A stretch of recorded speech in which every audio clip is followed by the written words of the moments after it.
मी स्वतःला खूप नशीबवान समजते की माझं माहेर आणि माझं सासर दोन्ही कोकणातच आहे आणि ते म्हणजे कणकवलीतच आहे. आणि आज ना मार्गशीर्षचा पहिला गुरुवार आहे आणि आमच्याकडे आमचा उपवास आहे. त्यासाठी मी आता केळीची पानं तोडते.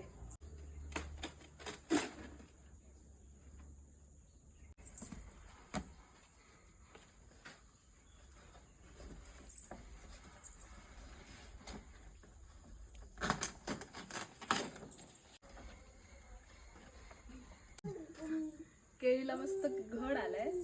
केळीचं बोंड पण आहे. आपण केळीच्या बोंडाची भाजी करूया. कापू काय?